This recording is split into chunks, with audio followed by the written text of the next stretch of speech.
Welcome you back to our webinars that are organized by JCRC. And I'm glad to inform you that today, the 8th of December, is our last webinar in the year 2025. We look forward to having you again next year. But today we have interesting speakers from presenters that are coming from Muhimbili University of Science and Technical Applied Sciences. And we have Dr. Daima Bukini as the presenter and Dr. Magdalena Laimo as our moderator. These are people from our partnering places, so we are glad to have them here. Dr. Laimo, can you hear me? Yes, I can hear you clearly. Good afternoon, Annette. Good afternoon, Doctor. You can kindly take us through this webinar. So good afternoon, everybody, and it's a pleasure to moderate today's webinar. So the topic of our webinar today is gene therapy for sickle cell disease in Africa, developing ethical pathways for patient and family engagement. And we are going to hear exciting things from Dr. Daima. I'm Dr. Magdalena Limo. I am a physician, a hematologist from the Department of Hematology and Blood Transfusion at MUHAS, and also a basic scientist. I previously worked with the Ministry of Health, heading the National Blood Transfusion Service. And so this is what has continued to fuel my interest in advanced therapies.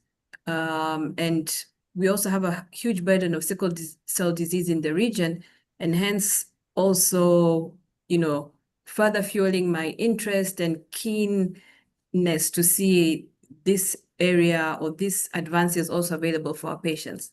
So coming to Dr. Daima. So Dr. Daima is a bioethics researcher at Muhimbili University of Health and Allied Sciences, and she completed her postdoctoral fellow this past July at Johns Hopkins Berman Institute of Bioethics, and focuses on sickle cell disease ethics and access to advanced therapies in Africa. So she has a degree from the University of Dar es Salaam in Tanzania, a degree from the University of Pennsylvania in the US, and also MUHAS, and completed her PhD in 2022 on the intersection of ethics and sickle cell disease in sickle cell disease newborn screening programs. So same pathway, sickle cell disease, but just looking at the ethics surrounding treatment and advances in therapy. She serves on the Sickle in Africa ELSI group, leading MUHAS's sickle cell disease advanced therapy program, promoting equitable access and partnerships. And so today we're honored that the session is being moderated myself from MUHAS and Daima also, who's from MUHAS, which is the oldest, actually, the lead medical institution in Tanzania, and a host to various undergraduate as well as postgraduate programs.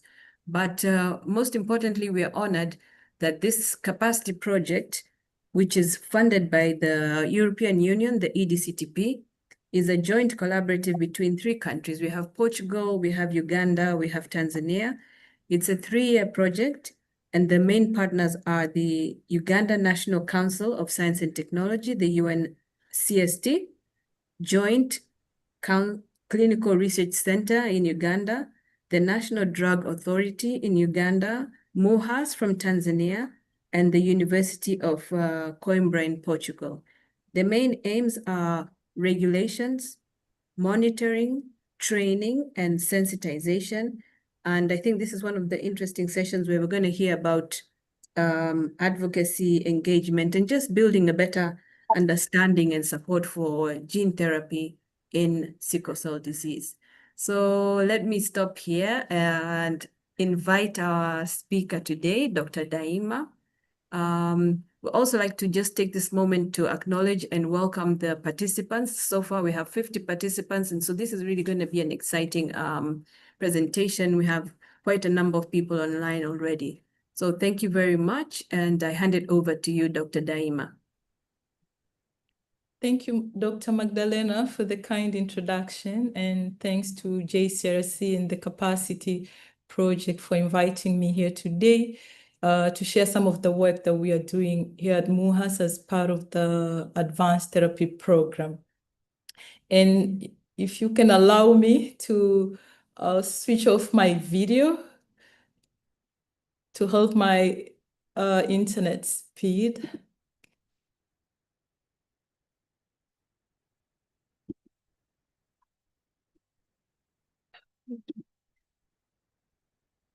So for today, I will be sharing, as I've previously said, the work that we have been doing as part of the SICO Advanced Therapy Program, but specifically how we have been building methodologies for developing ethical pathways for patient and family engagements, for sickle cell disease patient and family engagement here in Tanzania, of course, in anticipation of participating in gene therapy clinical trials in the future.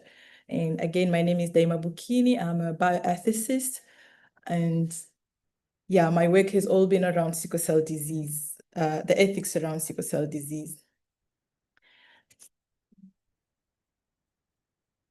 Okay, I can't move to the next slide. Okay, so just a brief background. The sickle cell disease is the most commonest genetic disorder globally. And more than 75% of 500,000 children born with sickle cell disease annually are in Africa. And without interventions in some of the settings, 50 to 90% of these children will die before 5 years of age. And therefore, the disease itself contributes to significant morbidity and mortalities to the countries that have been affected by the disease. So until recently, stem cell transplant has been the only cure for sickle cell disease. And of course, there are disease-modifying drugs such as hydroxyurea, which the access is continuing to improve, especially in African settings, which allows improvement in quality of lives and care for patients born with sickle cell disease in Africa and globally. So in 2023, Vertex and Bluebird Bio, two gene therapy treatment programs for sickle cell disease have been approved, one from Vertex and another one from Bluebird Bio. So the cost of the treatment for the Vertex one is 2.2 million per treatment, and the cost for the one which has been produced by Bluebird Bio is around 3.1 million per treatment. So this was a good news, at least to know that there are other options aside stem cell transplant as curative therapies for sickle cell disease. And of course, patients in Africa, as well as researchers and healthcare workers that are treating patients with sickle cell disease, were optimistic in terms of how can we be part of that journey. And of course, there were several other efforts to sort of build cure programs for both HIV and sickle cell disease in Africa. So there were the commitment that we have seen in 2019 was from Gates and NIH, which committed around $200 million on facilitating access to HIV and sickle cell disease gene therapies in Africa. And of course, there were other efforts, for example, with programs like Global Gene Therapy Initiatives, GGTI, in terms of developing programs that will expand and accelerate access to gene therapy in low and middle income countries. And this is part of the work which was produced by Kevin Dawson and others as part of the World Economic Forum on how can we accelerate access to gene therapies in low and middle income countries. And the Lancet Hematology Commission, the publication in 2023 also highlighted the timelines for when is access to gene therapy specifically will reach Africa. And of course, the timelines listed here is 2040.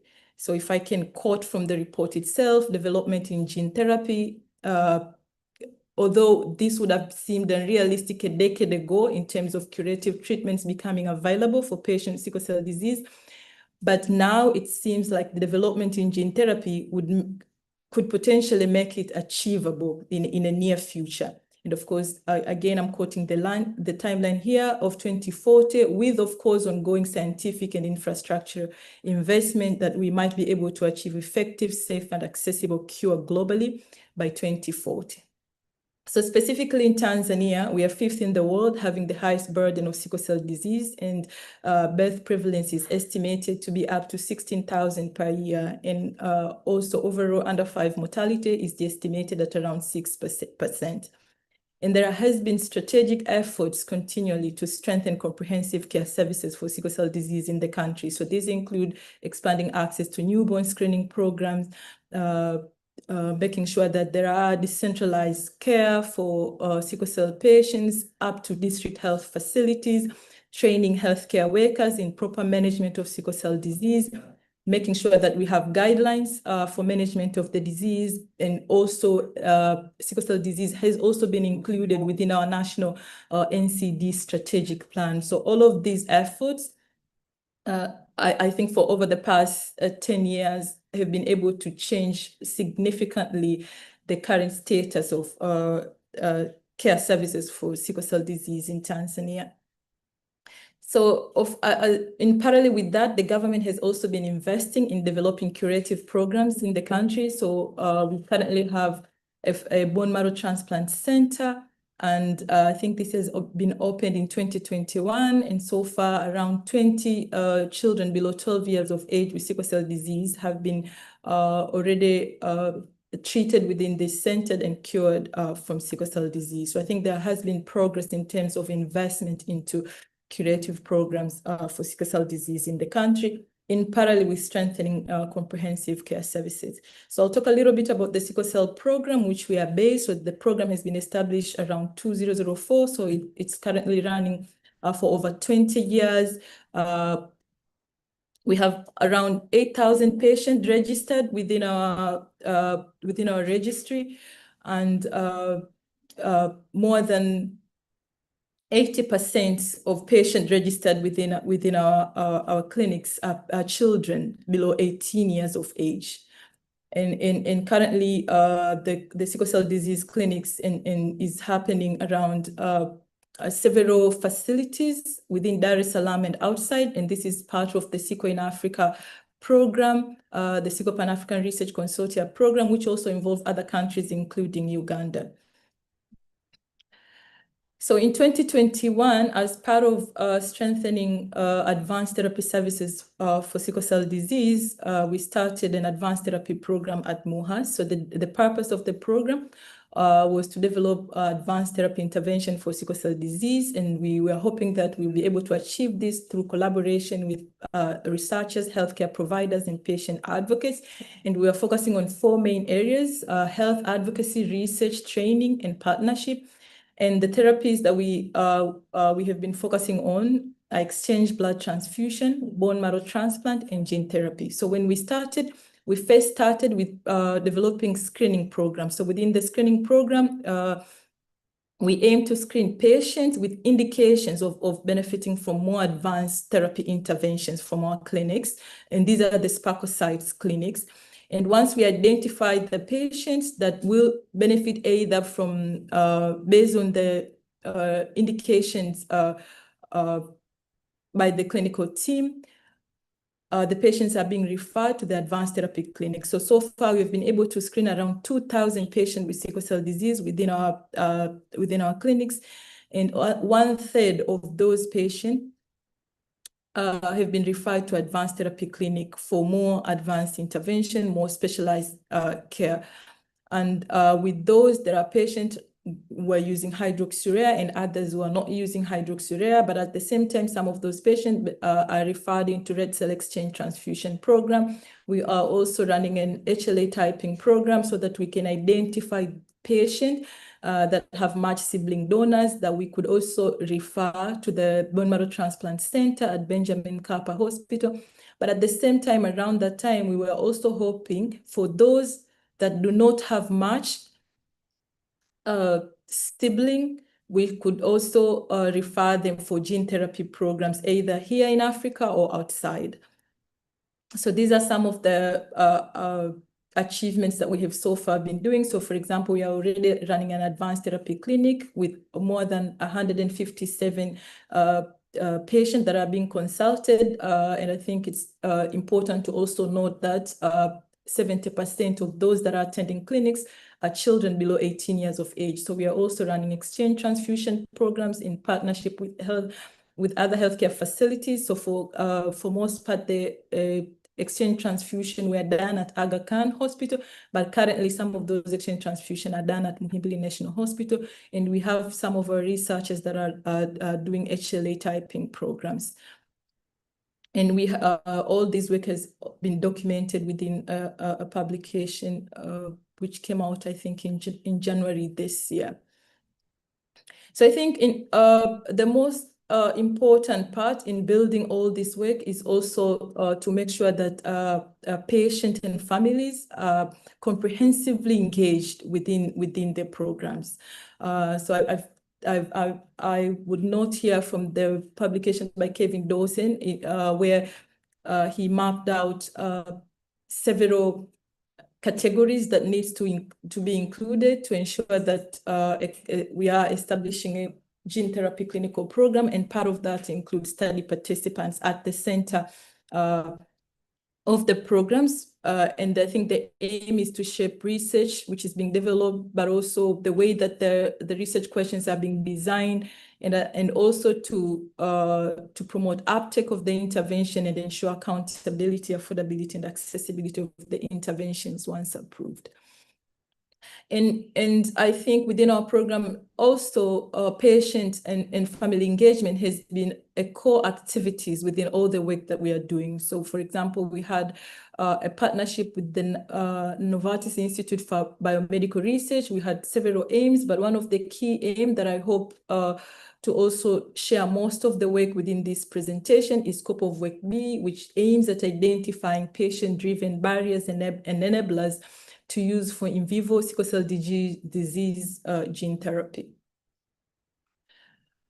And before I talk about the NIBA work that we have been doing, which was specifically focusing on advanced intervention like stem cell transplant and gene therapy, I will share some of the work that we have been doing before even gene therapy. So as you all know, that when the H3 Africa started, there was a lot of interest in terms of building LC studies, the consenting process when it comes to implementing genomic research and genomic programs within Africa. And at that point, within our program, we were also exploring what would be the ways of implementing genomic research with our population. So we designed a study with an interest of understanding the consenting process, especially when we are consenting communities in low literacy setting to participate in genomic research. So this was my first encounter to do qualitative research, but also interaction with the patient and family. So within that interaction, as a trained bioethicist, I went into the field with my approved protocol, again with FGD guide that aims at understanding the consent. I met a mother at a clinic who had 2 children with sickle cell disease, and I consented the mother. She was willing to participate in the study, and we started having conversations, normal conversation. And at that point, and it was within my intuition, I felt very uncomfortable to start the discussion by talking about consenting, because I was asking myself, does it really matter to this mother what consenting is, what research is? Like, does it make any sense for me to come here and talk about consenting? So at the beginning of the interaction, I went ahead and asked the mother, how are the children doing?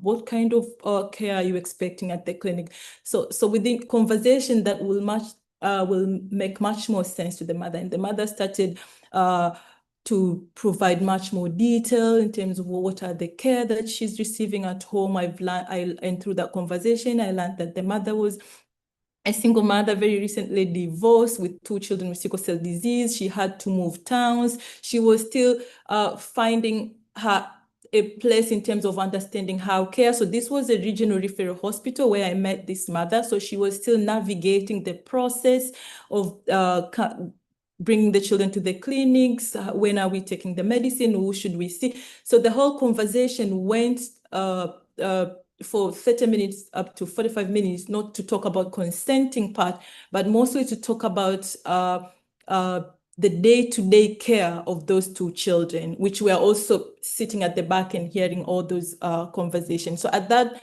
moment, and through this experience, I've learned on issues that are of importance to the families and patient, and issues that might seem important to the researcher, and how can we introduce either new concepts, especially when we're doing research or new clinical programs, what kinds of approaches that we need to use, because it didn't felt natural for me to straight go ahead and talk about consenting and genomic research with this mother. But again, I started getting familiarity in terms of the interactions and how should I phrase the beginning of the interactions, and then how do I build the consenting part within that, and also making sure that I do humble myself in terms of not putting in my own understanding of what research is, what care is, and also learn from the families in terms of what care is, what research is, and why is it necessary for families and patients to participate in these trials. And with that kind of experiences, when it comes to gene therapy engagement with patients and families, it was extremely important for me to come in with that foundation of knowledge in terms of how do we introduce new concept with communities that perhaps are not familiar with this quite advanced concept. So with that, with the ELSI study that we designed, we started with deliberative engagement, and we started with patient engagement camps. We call them patient engagement camps because they're extremely unstructured conversations we plan to have with families, not directly to explore the concept, but also to sort of like us making sure that we understand first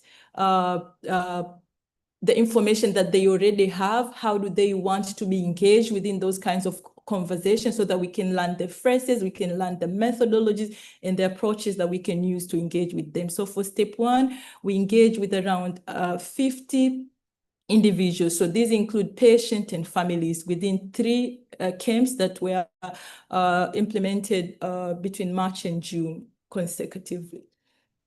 And for steps 2, we then designed what we call focus workshop on curative therapies. These were structured workshops in terms of what exactly do we want to hear. We had an understanding, at least at that moment, the information that is already available to the families and patients. How best can we get information from them? How can we facilitate the interactions, and of course smooth the interaction with the and not sort of like impose what we would want to know from them. And then from there, we build a qualitative study design using focus group discussions and in-depth interviews. So all of this study was implemented in Dar es Salaam. And patients that were recruited in this study were all part of the Advanced Therapy Clinic, which is also based here in Dar es Salaam. So this is some of the pictures of how the patient engagement camps were. So at that moment, we are also introducing the exchange transfusion program. So before even we start having conversation with the patient and families, they had an opportunity to visit the hospital facilities to learn about how the process works in terms of how the patient is being received, what is the lab team doing, what is the clinical team doing, how long will the exchange transfusion take, and things like that. And if they have any kind of questions, either to the lab team, to the nurses, they were able to ask. And within those, and after that short hospital tour, we then we then had an official kind of meetings, and we had our clinicians talk a bit about exchange transfusion in detail. We also had another clinician talk about stem cell transplant, and then we have one of our researcher coming in to talk about, to introduce the idea of gene therapy.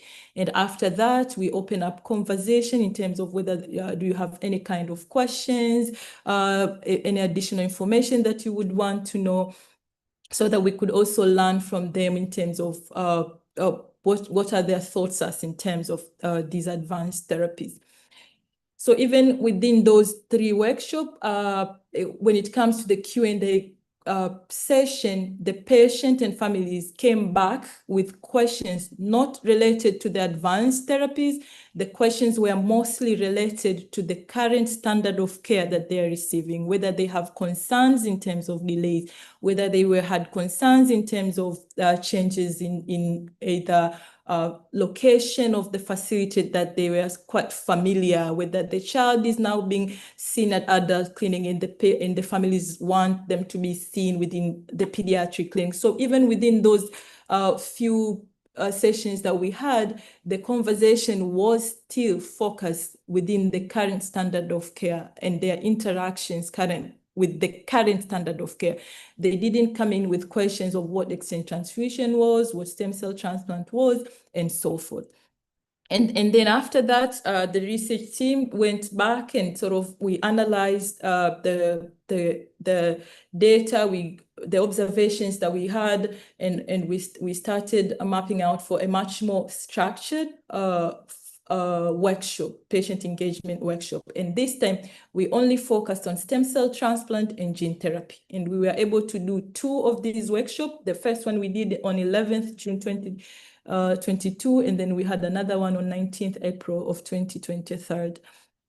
So both workshops involved a patient and families, clinicians. The structure was still the same. We start with providing an overview of the sickle cell program. We provide an overview of the sickle cell management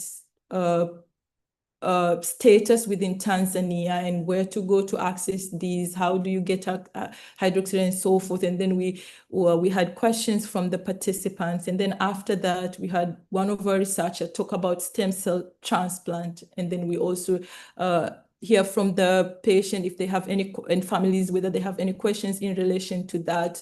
And then we also had another one presenting on gene therapy, and then we provide an opportunity for the patient and families to engage. And this time, when we were inviting the patient and families, it was much more structured in terms of gender. So we make sure that we also involve men in terms of patient, men in terms of fathers of those children. And of course, we wanted to make sure that we include different age categories. So we made sure that we have adolescent children with sickle cell disease. And then we have the caregivers, the mothers, and then within different age category. And as part of that, we had structured guide in which we put them within those smaller groups for them to have their own conversations in relation to stem cell transplant or gene therapy. And at that time, we were lucky enough, the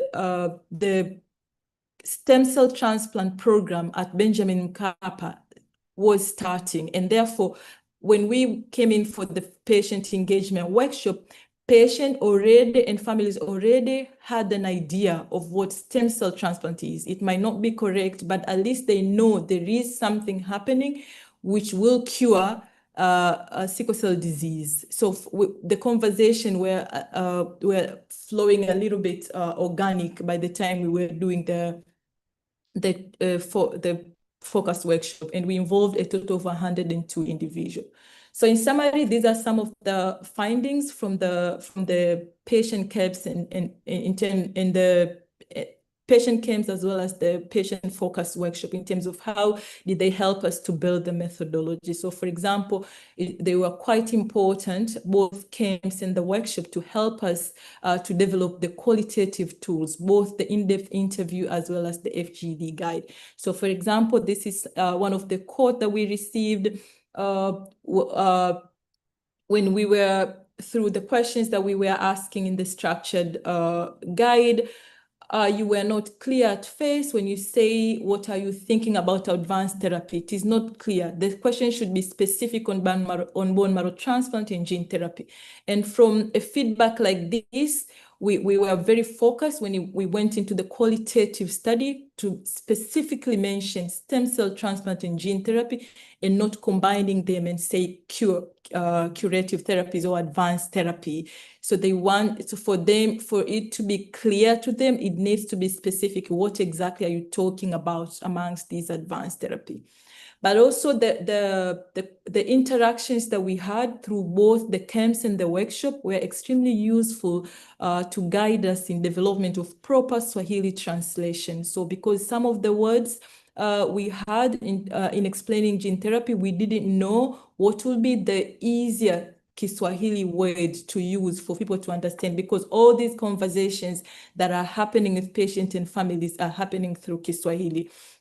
So it was important for us to use the language which will be much more comprehensible to patients and families when we are engaging them in relation to gene therapy. So a good example would be the word genes, for example. The proper Swahili translation of genes is vinasaba in Swahili. However, even the word vinasaba itself is not commonly used in Kiswahili. And therefore, when you say vinasaba, nobody had an idea what you're talking about. So we had a discussion with the patient and families in terms of now, what can we use? What else can we use to make it much more comprehensible?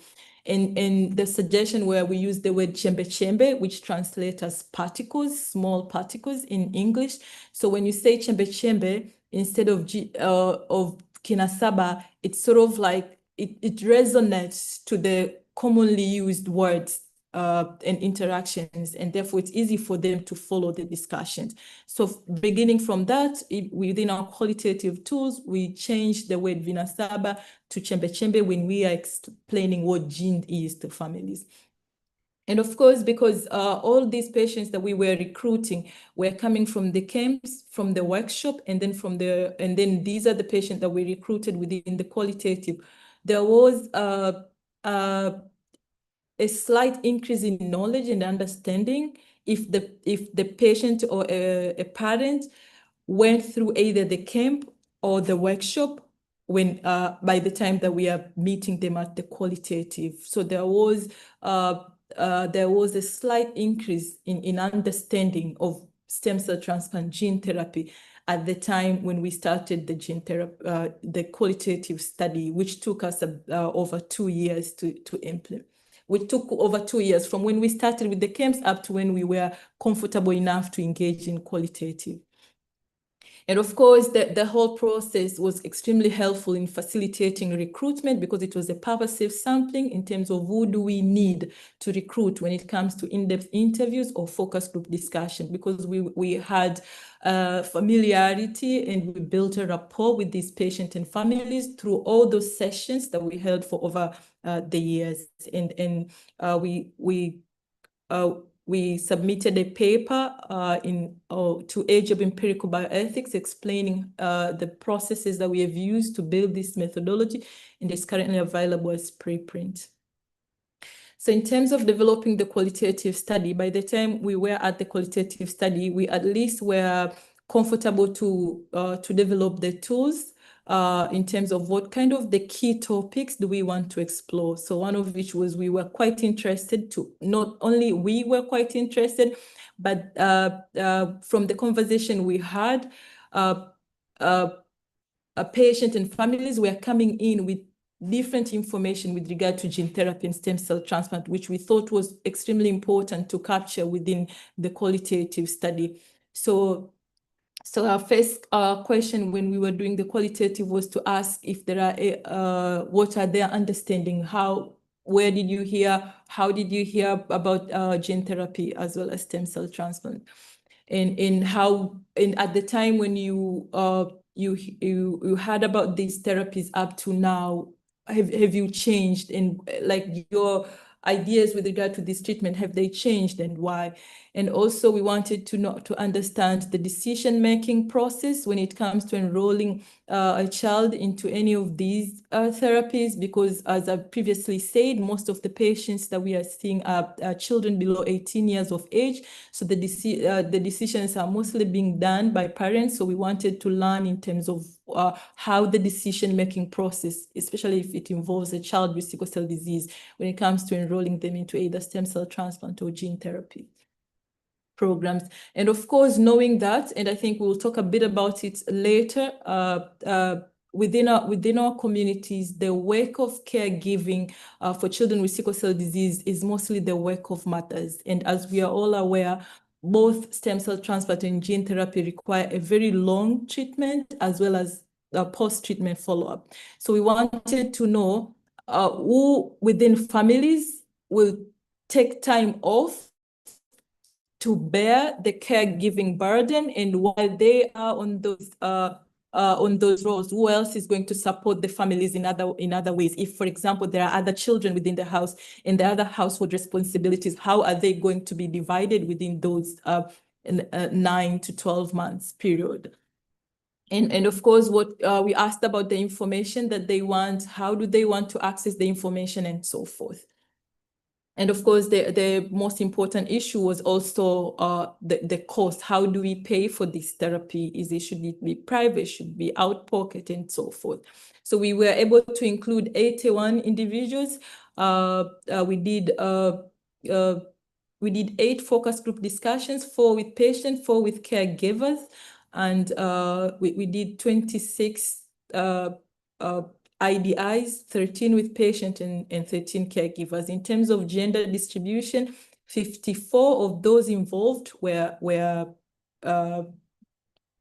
women, and caregivers were 34, and patients were 20 in terms of the female gender. So these are some of the pictures from the focus group discussions and in-depth interviews that we had. This is the research team when we were doing the qualitative training, but also when we were doing a data analysis process for the qualitative. So in summary, these are the key thematic topics that came out of the both IDIs and focus group discussion. So within the analysis itself and the conversation we asked, the results we had were mostly around what will influence acceptability of these therapies to patients and families. And that might include decision might be influenced by caregiving roles and financial burdens to families, safety and transparency of the data, as well as the treatment, the capacity itself of the facilities to do the actual transplant or be able to do the gene therapy programs, but also the understanding of the therapies. Also, for those that understand the therapies quite well, seems to be much more accepting of the therapies, but also disease severity was linked with families and patient wanting to do so. For those who don't have the severe disease, they were not keen in joining either of the therapies, but also they also wanted to understand from the patient and families that went through this procedure. So they were not sure of the information already available in terms of testimonial from those who have gone through these therapies. It was so important for both families and patients to hear from people that went through these treatment programs.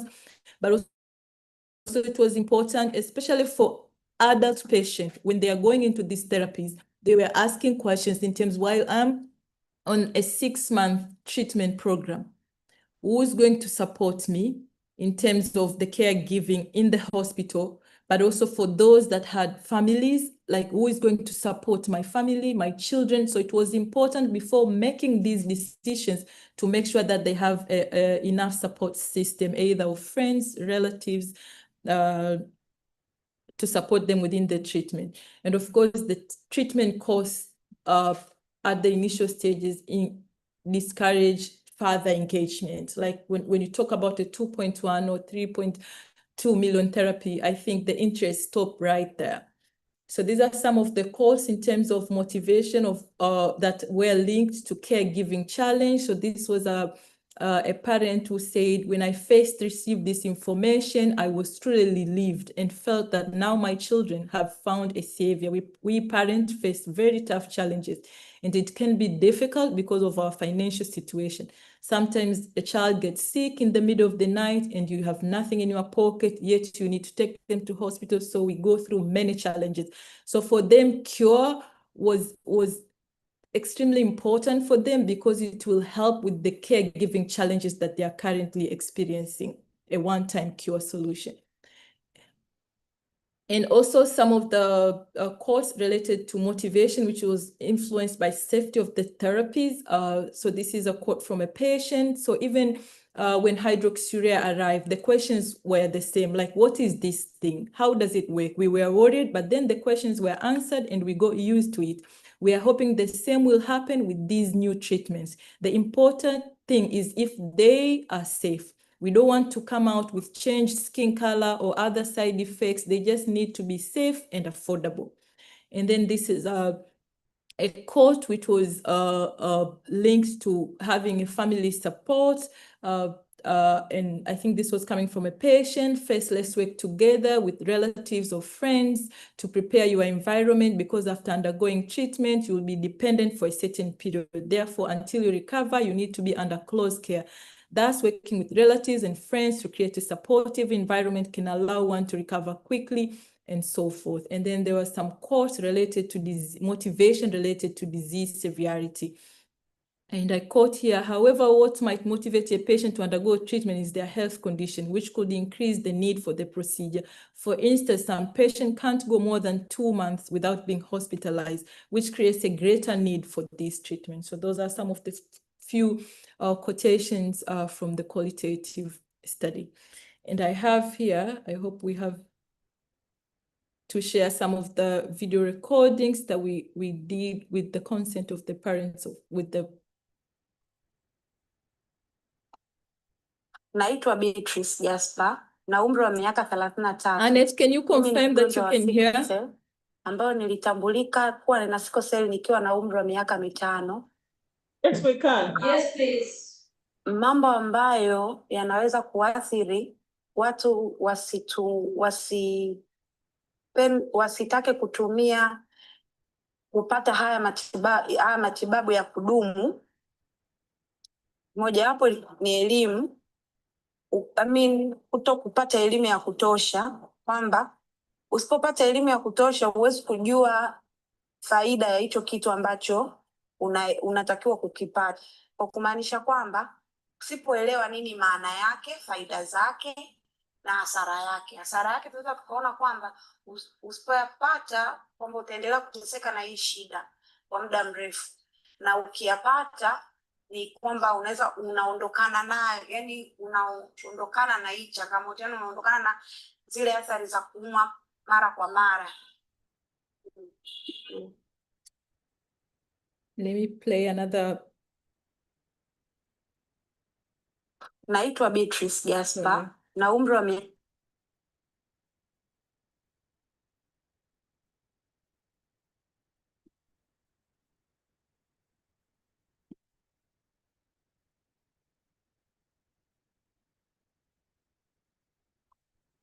ambayo umri wake alikuwa na miaka 20, lakini yeye alifariki tarehe 22 mwezi wa pili 2021.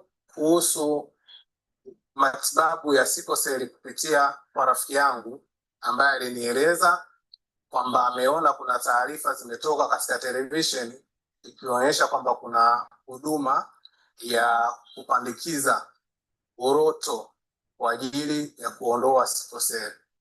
Kwa hiyo niliporudi nyumbani, mke wangu pia naye alinieleza kwamba bwana, tumeona hapa kuna huduma ya upandikizaji uroto kwa ajili ya kuondoa sickle cell.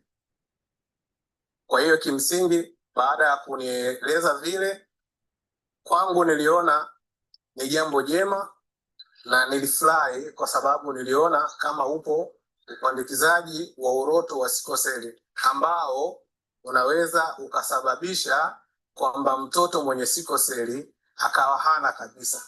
Kwa hiyo kwangu nilifurahi.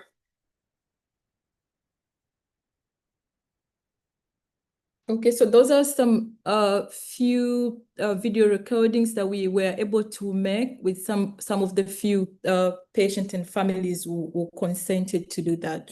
So some of the other strategies that we have been also using within our program is art. So we thought of using an interesting way of engaging with patients, and especially because we are dealing with children and adolescents, so art seems to be an excellent media platform for them to engage, not only to learn about sickle cell disease itself, care, but also to engage with them in relation to stem cell transplant and gene therapy. So these are some of the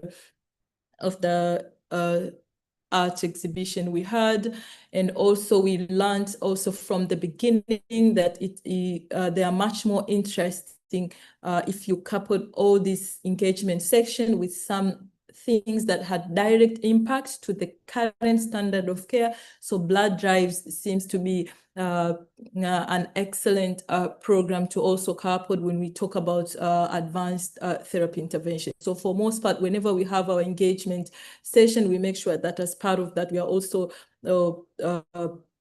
putting a blood drive, which support patients with sickle cell disease, and of course, other patients, but specifically advocating for exchange transfusion services for patients with sickle cell disease. And also as part of the collaboration that we had with NIBA, we had also an opportunity to develop a target product profile for sickle cell disease gene therapies. And even through that process, it's a consensus-driven process that involves several stakeholders, and some of those stakeholders included patients coming from Tanzania and outside. So I think processes like this that allows patients to provide their inputs at the beginning of informing development of these therapies that they will potentially use are quite crucial in informing better engagement strategies with patients and families. So after that, we, as part of my postdoc, we specifically develop a project on language as an ethics tool, and specifically because of the lessons we learned through how language has been utilized as a core driver of the engagement process with both patients and families. And at the end of the work that we did, we wanted to unpack language itself and learn how is Kiswahili, which is the local language we are using, has the capacity of providing comprehensive engagement in science, but specifically for this project, gene therapy clinical trials engagement. So of course,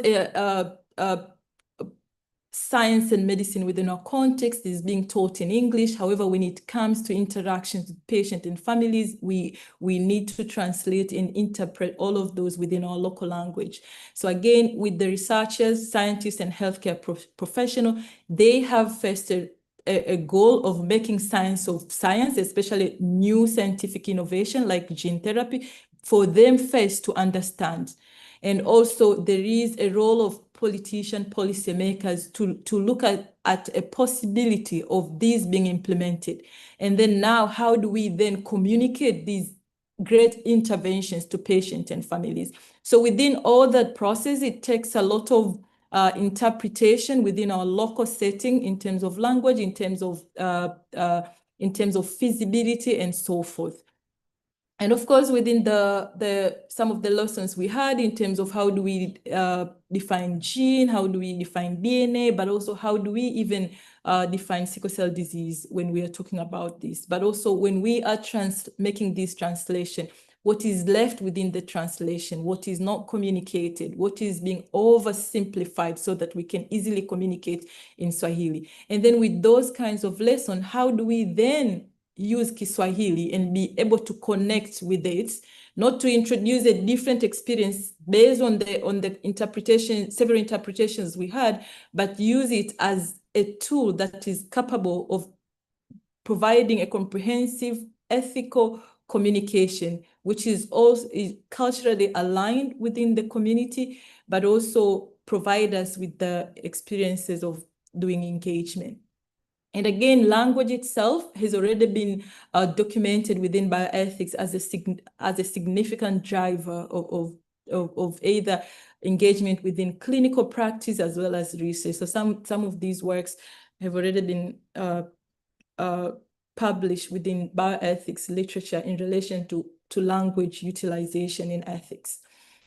And of course, it's quite important to also capitalize on Kiswahili because it's the most widely spoken language in Africa, spoken by over 200 million people. It's the fastest growing language in Africa, although it's mostly spoken by Bantu community within Central, Eastern, and Southern Africa. But there is a good investment in investing into a local language within Africa that is widely spoken in many parts of Africa, but it has a potential to be taught and being spoken by other countries in Africa. So with that, we have designed a project in which we explore Kiswahili as a tool for engagement in gene therapy clinical trials in Tanzania. We are using participatory action research methodologies. Of course, we are going to use a similar methodology that we use initially. We will start with deliberative engagement. We are going to do a series of workshops. However, these will be focused workshops depending on the stakeholders that we will be involving. And then we are going to use both qualitative and quantitative methodology. In terms of the groups of stakeholders that we are interested in, these are patients and families, healthcare professional. We also want to have expert consultation with bioethicists, geneticists, transplant physician. We will also link with the linguistic professional and patient and community leads. So it has a total of 4 specific objectives, and these are some of the questions that we hope to address within each of those specific objectives. Again, as I've previously said, when it comes to gene therapy or curative programs for sickle cell disease, it's important to also look at who is the face of sickle cell disease, especially here in Africa. And for most part, it's mothers and women within families. We, as one of my paper, as part of my PhD, was also looking at gender norms and the influence in the quality of care the child with sickle cell disease will receive. And it was evident within this study that for parents, for families where a father is being supportive, the quality of care that the child will potentially receive is high. And for families that don't receive support, where a mother is being left to bear all the burden, the quality of care that the child will potentially receive will be poor. And therefore, when we are bringing cure programs for settings like ours, it's important to make sure that all children are benefiting equally. Otherwise, those children who are going to benefit from these programs will be children that are coming from families that are already at the front in terms of seeking information, in terms of being supportive. So for example, for a mother who won't have a family networks or a relative or a community network that will allow her to spend 6 to 9 months in a hospital, will not be able to receive these therapies, not because they don't want to, but because they lack the right care they need for them to go into these long-term cure programs. Again, this is the same with for the long-term follow-up of this family. So I think the design of the programs itself has to also take into consideration who bears the burden of care for these children, and why can we make sure that we don't introduce inequities while we are implementing the therapies. And I would like to also acknowledge some of the work in terms of patient and community engagement within genomic research that are foundational for building. I believe there are foundational work when we are building engagement strategies for gene therapy. So I would like to acknowledge the work of Chantina De Vries. So this is my first paper, and she mentored me into designing research questions related to genomic research and ethics, but also mentored me in writing, and it's extremely important in setting like ours to have people like her who are willing to be patient with you and learn from them. And also we have people like Paulina Tindana, who also has a strong foundational work on community engagement within H3 Africa, through H3 Africa program, and then the work that has been done by Dorcas Kamuya Cynthia Changwi, and also Karen Dube, who is focusing on HIV cure programs. And of course, Karen also provided her presentation in one of these seminars. So of course, with this slide, what I wanted to say is some of the conversations in relation to gene therapy participation and so forth are currently not including all the stakeholders, especially within Africa, that needs to learn and hear in a transparent way. How can we be part of this process? How can we potentially ethically participate in this program? And I think it's quite important to bring down the conversation so that all of us will have space to learn at this stage from each other. And I think there are ways that we have proved that this can happen, because some of the questions where they have they have low literacy, they have these. So I think most of the list are the challenges that we have, but I think through the work that have been done for over the years, it's important to also note that we have also developed methodologies that will allow us to work with our patients and families and engage with them in an ethical manner. And I think as part of this, I also would like to acknowledge,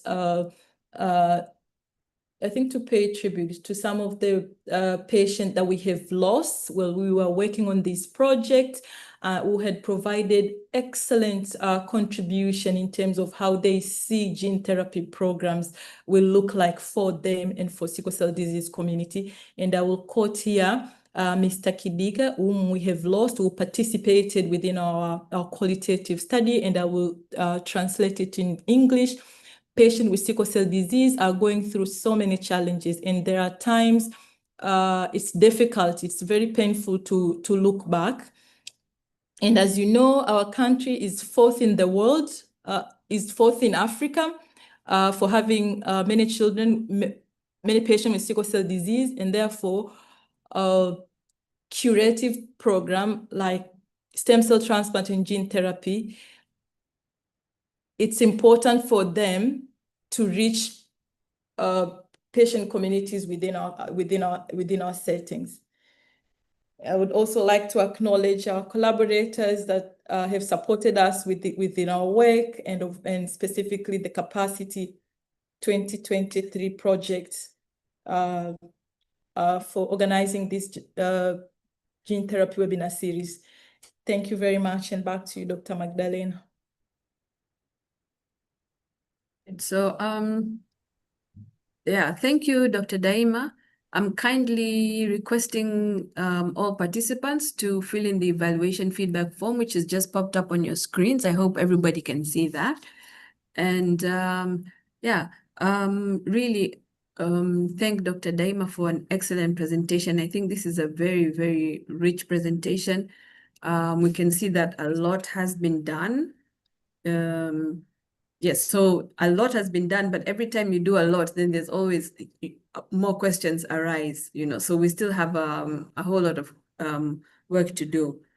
There are a couple of questions in the chat box, in the Q&A. I don't know if you want to address those while our participants fill in the survey. So I hope the participants can see the survey, which has just popped up on your screens. And then we'll continue to allow questions. Maybe, I don't know how this works, Annette. Are we going to have oral questions? But I think we already have more than maybe 10 questions online. Can you see the questions, Dr. Daima? Yes, I can see the questions. Yeah, Do you want me to go ahead and read them? Yeah, I think you can read and maybe answer as you go along. Okay. Because I'm aware we probably have maybe another half hour for our session for today. Yeah. Okay, so there is a question from anonymous attendee which asks, can you clarify on criteria for eligibility? So for the criteria that we use to enroll patients within the advanced therapy clinic, where the ASH criteria that are used for exchange transfusion, and as well as stem cell transplant. So those are documented and available in ASH. American Society of Hematology website, but also, as I've previously noted, there is a publication based on the work we have done, which I will share within the chat. And I think you can go in details where we explain exactly how the clinical program was structured and how the different clinical indications were selected for our patient. I think that was because today's presentation was focusing on patient engagement. I didn't include most of the clinical data, but we have tables that also explain in terms of how many of the patients we had, for example, have stroke, how many of them are suffering from avascular necrosis, how much percentage of the patient are currently on hydroxyurea or not, how many of them have received exchange transfusion or are on chronic blood transfusion program. So I think the paper had more, will have more detail of the eligibility and how the clinical program was set up. And then, Dr. Magdalena, do you want to go ahead? Do you want me to go ahead to read? Okay. Yeah, so the next one I think is from Drake Biamukama. So he's curious about the success rate and if there have been any mortalities in the course of the stem cell transplant, like is there 100% recovery? Do we have that data? And given the high costs involved with genomic therapies, how many patients have been funded to go through the procedures you're setting? So this is about funding and the success rate of our bone marrow transplant program. Okay, so the bone marrow transplant is based at Benjamin Mkapa Hospital, but from the last meeting that we had from some of the transplant physicians, they have no mortality currently from the procedure. So the recovery is 100%. We're extremely optimistic, but mind you, the current transplant is for matched sibling donor. And then, so in terms of cost, Dr. Magdalena, do you have any? Dr. Magdalena is a hematologist, so I want to give her an opportunity to answer the point one. Yeah, so I think this question is really talking about the genomic therapies, right? So I think in your presentation you highlighted the cost of the two that were FDA approved. So again, with advanced therapies, this is really it has to be a collaboration. Like you said, there's a lot of clinical data. You didn't present that today. Today what the focus was just the ethical pathways, the decision making. And there is going to be another arm that deals on the health economics of all of these. So it's difficult to say now how patients have been funded through the procedures. But we know, for instance, the bone marrow transplant program in Benjamin Mkapa is being funded by the Ministry of Health. So the Ministry of Health set aside some funding for those patients. So in the long run, we want to be able to establish what the actual costs are and, a proper funding or sustainable funding mechanism. So this is advanced therapies is evolving, but it's something that at the end of the day, everybody needs to really play their part so that we can put the pieces together. So the ethics, the finances, the clinicals, the patient's engagement, policymakers. So I think all of that is just fitting in nicely into a bigger story. So yeah, so the next is really a comment about somebody from Hemoshuja. This is hemophilia and like to communicate, to collaborate. And so maybe this is something that we can take note of and see how we can build upon, building this collaboration with hemophilia. Again, how can global funders and pharmaceutical companies shift investment towards establishing this decentralized point of care manufacturing facilities across Africa, leveraging local talent and infrastructure to achieve an affordable single-dose solution that bypasses the logistical financial bottlenecks of the current industrial model? And then again, so this one, I know there are also initiatives. Again, this is now the pharmaceutical component. So manufacturing not only for the drugs, but also for the laboratory and diagnostic networks that need to be in place. So I know there's a lot of research also going on in that area. This also includes having a harmonized African drug regulatory authority. So we have the national ones, but for this to happen, we also need to have harmonization across the continent when it comes to drug regulation and drug manufacturing. So there are initiatives, again, I don't know if they're specific for sickle cell, but we know that there are these initiatives within the region. Maybe you want to add something, Daima, on this? Yeah, maybe on that, I think the work that is currently being done by Doro in Caring Cross, I think is exactly meant to accelerate that point of care manufacturing. And they are already working, I'm aware, in Brazil, India, as well as I think they already had collaboration, I think, with JCRC. Also, they visited our program, I think in 2022 to do like a feasibility study to assess how best can we engage within these point of care manufacturing. Yeah, so I think there are a lot of efforts currently in facilitating access through point of care manufacturing. The one that I know is the one that is led by Caring Cross and GGTI. Yeah, sure. And I think Brazil is one of the examples where we have success in trying to establish this in, I would say, I don't know if it's low and middle income countries. But then again, the other thing to stress is just the importance of having regional collaborations. I don't think any one country can do all of these things on their own. And so then it highlights the importance of working within a consortium or just creating really strong collaborative initiatives, so that you're not stretching yourself thin or trying to do something all on your own.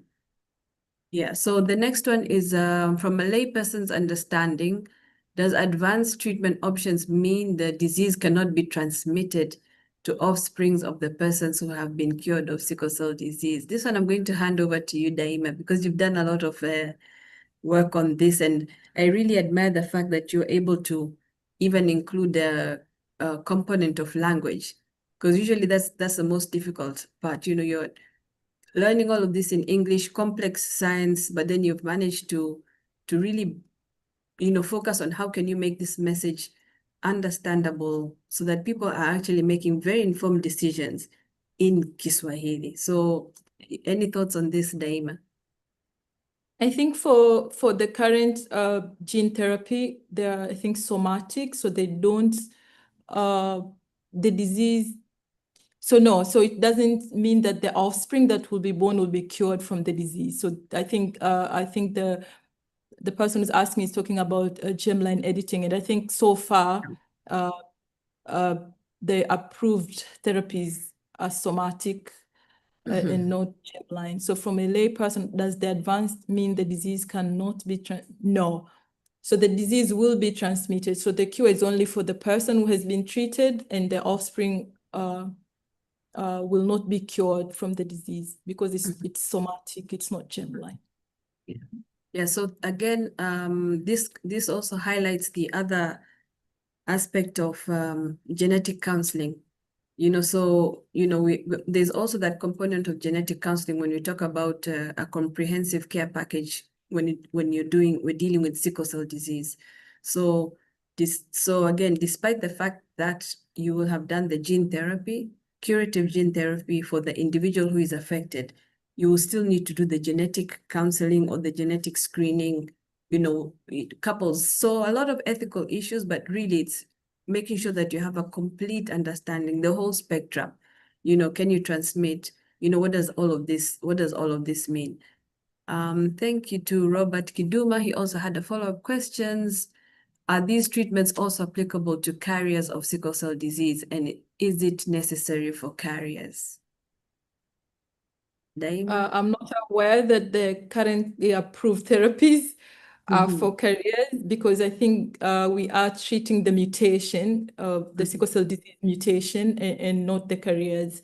So I think I don't think it is necessary for the carriers to undergo because they don't have the disease. But again, going back to your point, Dr. Magdalena, this is where genetic counseling programs are necessary, but not only that, investing in the educational programs that are going to make sure that by the time when we start doing either clinical trials or clinical programs, we have a comprehensive understanding of what these therapies are, what are the risks, what are the benefits, what are the processes, who stands to benefit. And I think these are excellent questions to help us develop some of the relevant education content for Mhm. families and patients. Yeah. Yeah, and then again, I also think that this one aligns with the first question, which was what is the eligibility criteria for these patients? So, like you said, you have patients who have the, either vascular necrosis, they're having neurological symptoms and all of those crises that makes them eligible for a bone marrow transplant or makes them eligible now for the gene therapies. So carriers would not be symptomatic. And so they would not fulfill the clinical criteria for the advanced, for the advanced therapies. Yeah. Okay, so yeah, next question comes from Charles Brown. Says, good work. Do you have a gene therapy policy to guide this work? If no, does this pose any challenges towards your work in gene therapy? Over to you, Daima. So I think maybe to clarify, we are not doing any gene therapy clinical trial program here in Tanzania, but in anticipation that the clinical trials will going to come to Africa, because of course we have the highest burden of patients with sickle cell disease. So it makes sense for recruitment to be done in Africa. So in anticipation of that, we are making ethical preparation, and we are starting with developing a robust patient and family engagement methods to make sure that we are developing a fair understanding of what these therapies are before they start to be implemented. And this is especially important because more than 50% of the population that we are saving are children. So we have that ethical responsibility of making sure that we are preparing ourselves enough. And I think as part of this project, the Capacity 2023 project, which is a collaborative program as it was introduced before with JCRC and other institutions in Uganda, MUHAS and University of Coimbra, funded by European Union. It is specifically for that purpose, to develop the ethics and regulatory capacity of making sure that we can regulate, monitor implementation of clinical trials related to gene therapy in our setting. And I know JCRC had made a considerable progress on that. And we in Tanzania have also started working with our regulatory agencies to make sure that our policies will allow us to participate in gene therapy clinical trials in the future. Yeah. So we are building capacity, but we are not currently implementing any gene therapy related trial. So thank you, Daima. The next one, we have two questions from Benjamin Bakehena. How does MUHAS ensure that informed consent for sickle cell gene and cell therapies is culturally appropriate and comprehensive to patients and families? I think you talked about this in your presentation, because you've clearly elaborated to us the approach that you use for the different studies and exactly how the families were engaged, the translation process and all of that. And how does MUHAS address potential misconceptions or fears about gene editing technologies among patients and the broader community? I think this one was also highlighted also in the quotes that you presented with, for instance, we see a patient or one of the quotes where they're not worried about as long as they're safe. I think for them, is the safety. They're concerned about the skin changing or things like that. So I think that is something that has been discussed, clearly from the work that you've presented. The other one is, how does MUHAS plan to monitor and manage long-term safety and efficacy of gene and cell therapies in patients considering resource strains in follow-up care? Do you want to address this on, Daima? Yeah, I think as I've previously said, we are not currently doing any gene therapy, so we are so we are not monitoring any patient. However, there are global standards in implementation of these programs. So, for example, I'm aware that there was a toolkit which was published recently, maybe the last 2 weeks, which specifically talk about long-term follow-up of patients that's undergone gene and cell therapy programs. So I think we are not reinventing, we are not making up our own long-term safety and efficacy. These tools are already available, standardized globally, and we also would like our patient to follow those high quality standards. It doesn't mean that we have to make our own standards that are relevant to our patient, because the patients are all the same. So I think the standards that we'll be following will be global standards. So for example, I'm keen to read on the long-term, the toolkit that has been recently published on long-term follow-up. I think I'm not sure if it was by FDA, but I think those are some of the toolkits that we require for us to build a better family and to make sure that we inform the patient and family properly. So of course, we are already running a stem cell transplant. So it's important as part of the consultation process for the patient families to be aware of the long-term follow-up in terms of the clinical program, as well as the cost and so forth, the time, and those are quite important issues to also be implemented in both cell and gene therapy programs. So we are not reinventing anything. There are already standardized toolkits that are available that we hope that once we are becoming part of those programs, we'll be able to follow. Yeah. So thank you, Daima, reminding us that there are, standardized protocols and standardized toolkits. I think what's critically important is for us to be able to adapt them and, make them relevant in the local context. I think this is what the work that you're doing, and that's the importance of the work that you're doing.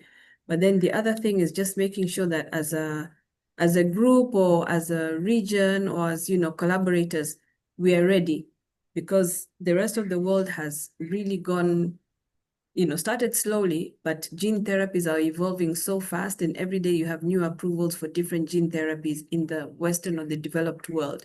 And like you said, we have the highest burden of disease. We cannot stay behind. We need to be ready. We need to be participants in clinical trials now as these therapies are being developed. And so all of this work, the Capacity Project, is helping us to look at those, those key components.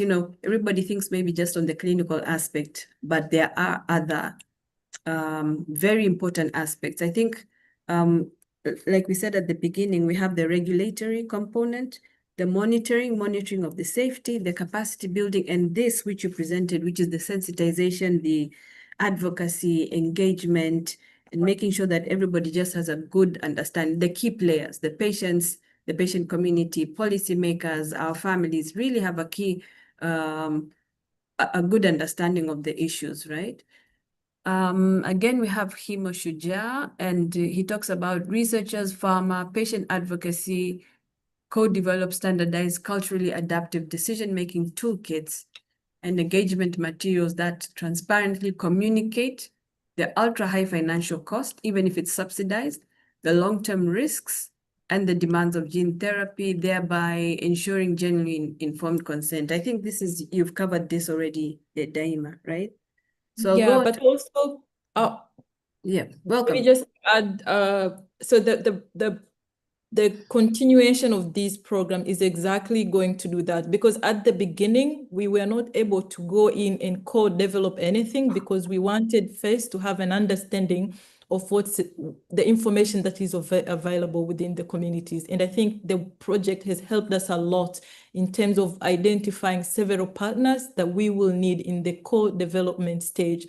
So the participatory action research that we are currently proposing is exactly meant to do a co-creation project, and some of the materials that we aim to co-create with several stakeholders will include consenting forms, assent forms, decision-making assessment tools like risk and benefit, and of course, those will include the long-term follow-up and so forth. So we don't have it all in our head because this is an explorative study. So even within the series of workshops that we are designing to have, and based on some of the feedback we will receive from the stakeholders, we'll be able to know the demands of which tools are important to be co-created now, while we are not entirely participating in any trial. So of course, the toolkits that will include consenting and assenting from co-created with our patient, families, researchers will be part of the deliverable for that project. Yeah, so I just want to, before I go into the next question, if I can just read some of the responses that have been posted in the chat, in the Q&A by Sisi Kitio. So she's informed us now that the African Medical Agency is now established. So that is good news. Then she says that will work across different therapeutics, including the gene therapy. So gene therapy will be covered as something that will be regulated by the African Medicines Agency as a regional or a continental initiative. She says genetic counseling is critically important, but we have very few trained people in this area. So again, this also highlights an area where there is a gap, where there's also a need to build capacity. Carriers do not have disease and do not need gene therapy, but need to be aware and not have children with sickle cell through the gene and premarital counseling that is important, yeah, so that they're able to make informed decisions. Another one is we should be aiming to provide gene therapy for sickle cell disease patients before they actually get complications. So early in life, and that is the research we're looking at, intrauterine and neonatal gene therapy to counter research which is being done in adults. So I thought it was important for me to read these responses, and then I'll go back to the questions. I'm aware that we probably have like maybe 10 minutes. So from Stephen Otieno, he says, what is the feeling of the patients with regard on gene therapy and stem cell on reduced fertility among women?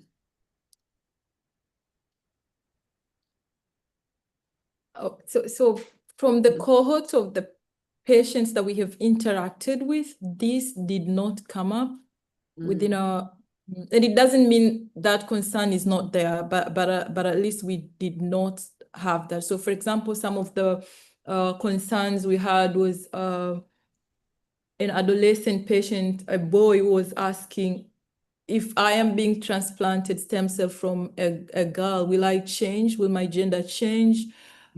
So I think those are some of the not concerns. People were curious to know more about, like, especially the ex vivo programs like stem cell transplant and so forth. But we didn't encounter, but I think this is not different from when hydroxyurea was started to be utilized in many parts in Africa. The issues of fertility also came up so many times, as we previously said, through proper education programs and I think transparency. I think all those issues will be explained. And I think we have a lot to learn from HIV cure programs. They've done excellent work in terms of making sure that everybody within our communities have an understanding of HIV. How is it being transmitted? How can you prevent and so forth? Even school-age children are learning a lot from HIV prevention strategies and so forth. So I think with time, sickle cell disease itself as a disease, but also the care and treatments available for the programs with proper efforts and programs at the beginning will help to sort of explain most of maybe, I'm not saying myth and misconception, this is because of lack of better word, but I think most of the concerns that patients and families have, and also including public, yeah. So the next is from Nakabugo. Apart from just attending the webinar, if one wants to be a part of the team, how can we join your team? So I think this is maybe something we'll leave to Administrator Annette can say something at the end, yeah? We have Drola. Drola says, what was your investment plan?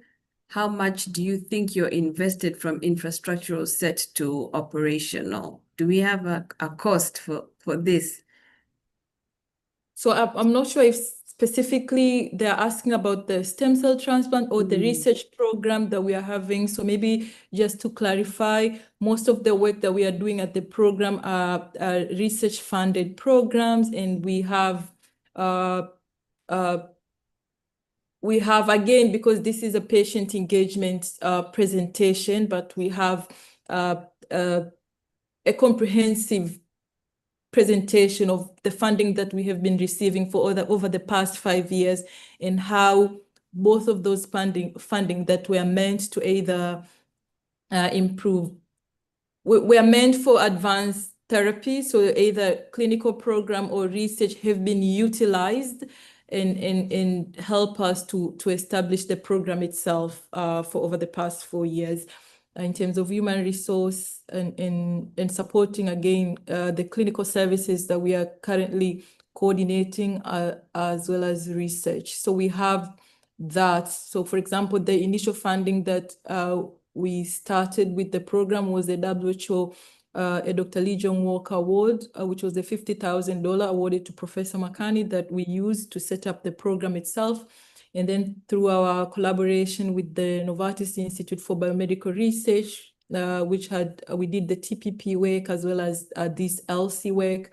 And then we also have another project that also allows us to explore some of, we have been working with the University of York to understand prevalence of clonal hematopoiesis among patients with sickle cell disease, but also patients without sickle cell disease, with sickle cell disease and without, and of course, patients that have already undergone gene therapy. So it involves at least 4 sites. So I think most of the programs that we are currently running are funded programs, but because we have a very structured program, we are able to align most of this work under one umbrella. So each of them inform the other one, and it does feedback into our overall aim, which is improving care and access for patients with sickle cell disease in Tanzania. Mm-hmm. Yeah, so we have Edgar Rakiniga. How big the information to communities and sensitization, be it Tanzania has a very big number affected. According to your slide, I did not see enough. I'll combine this with the next one, which is from Michael. Given the high cost and complexity of gene therapy, how can ethical pathways ensure equitable access across different socioeconomic strata and geographic regions within and between African countries? So maybe I'll start with Edgar's question. So I think there are several efforts here in Tanzania in terms of doing advocacy work, education, sensitization in relation to sickle cell disease, but we need to continue doing the work. But there are several patient organizations that are doing excellent work. So for example, the one that I will mention is the Break Sickle Cell SACO campaign. This is a program which is led by Tanzania Sickle Cell Foundation. Yes, I think it's Sickle Cell Foundation, which provides education about sickle cell disease to young adults in school, school-age children in university, in secondary school. So it's an excellent program to help us break the sickle cell cycle. So there are several efforts, but they are not enough. We need to do more. But at least there is a will to continue doing that work, which is mostly led by patient organization. I agree with you that there is a lot that needs to be done in terms of sensitizing our communities in relation to sickle cell disease. Yeah, so thank you. I think just to add on to that, I think this presentation is talking about like you said before, the advanced therapy. So this is the other end of the spectrum. And so there's a lot that needs to be done at every particular stage, right from the genetic counseling, the care of newborn screening. So many initiatives need to be in place. And as you've rightly pointed out, there's the advocacy, like you talked about the Vunja Duara, which is advocacy now, which is going on in schools. So multiple initiatives need to be done, and they all feed into one thing, which is just making sure that we're reducing the burden of sickle cell disease, reducing the burden of complications. And your presentation or this particular initiative is just one aspect in the control or the management of sickle cell disease. So I think this is something maybe, just to help. Maybe that's why when you say, you didn't see enough, is because we didn't cover everything that there is to cover about sickle cell disease. This is just one particular aspect. About the cost, I think we've talked about that. The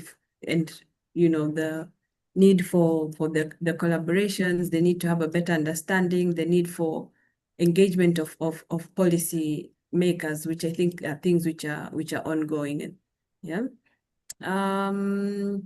We have Jean Bosco Habimana. My name is Jean Bosco. I'm in Rwanda, so I'm very interested in this research. I have dreams of pursuing this area in my PhD. I would like to know how you can help me, as I see that you are advanced in this area. I think at the end, maybe we said Annette will have to give maybe a few mentions on how people can get back or can actually contact the capacity program. So many couples that are sickle cell carriers would like to have a child free of sickle cell disease.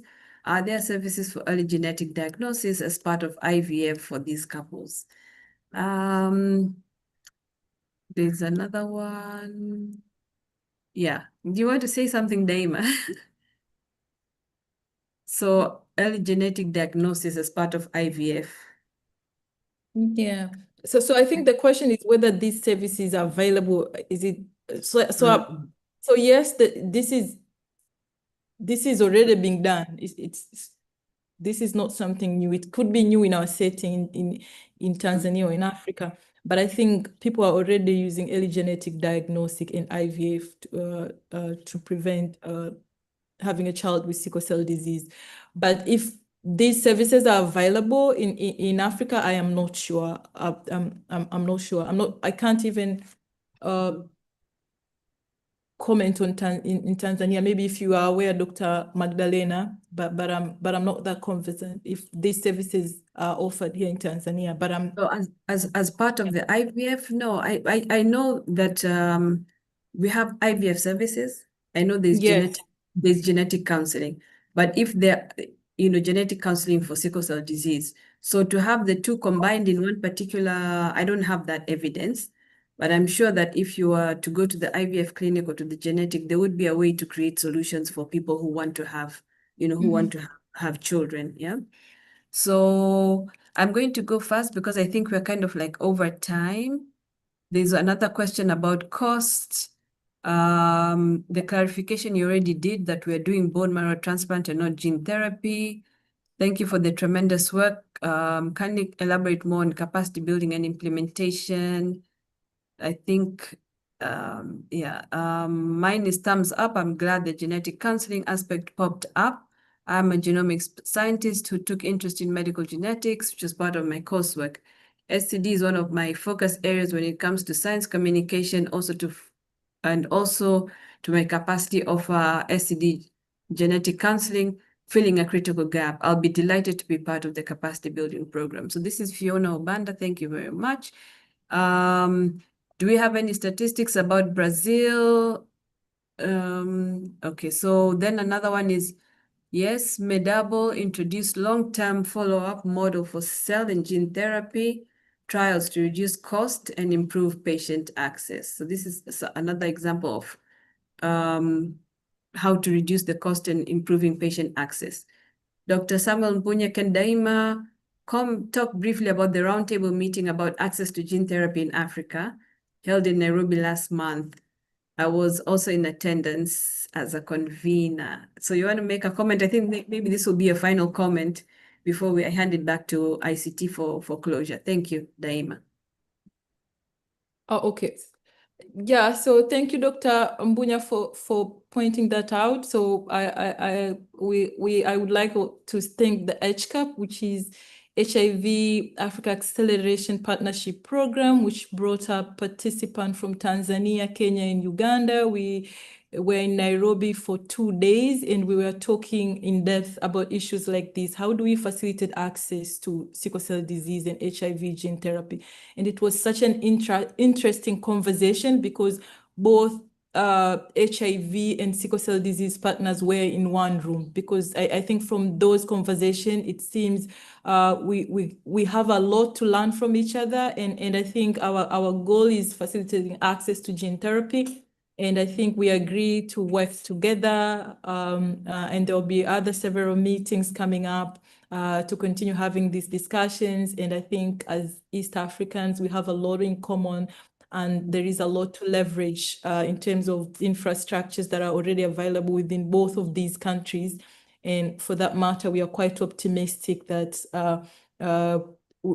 we can work together, at least to have a gene therapy center in Uganda through JCRC, or in Tanzania or in Nairobi. So I think I was very happy to participate in those conversations. Thank you, Dr. Samuel, for pointing that out. Yeah, so again, thank you very much, Dr. Daima. Thank you to all the participants. Thank you for all the very interesting questions. Wish we had more time, but once again, just to state that this is an EDCTP funded project, and the partners are the Uganda National Council of Science and Technology. We have the Joint Clinical Research Center in Uganda, the National Drug Authority Uganda, Muhimbili University of Health and Allied Sciences in Tanzania, and the University of Coimbra in Portugal. Thank you very much, Daima, and thank you very much to Annette. I'm handing this back over to Annette for any closing comments. Thank you. Thank you so much, Dr. Daima. Thank you so much, Dr. Magdalena. It has been a very nice interaction. And our participants, I'm very sure they've gained a lot based on the questions they've asked. We are happy and we thank you again. Dear participants, we would like to inform you that this is our last webinar for this year. And we should now resume our webinars in January. We are happy that you've worked with us from July up to now. This is our 10th and still this year.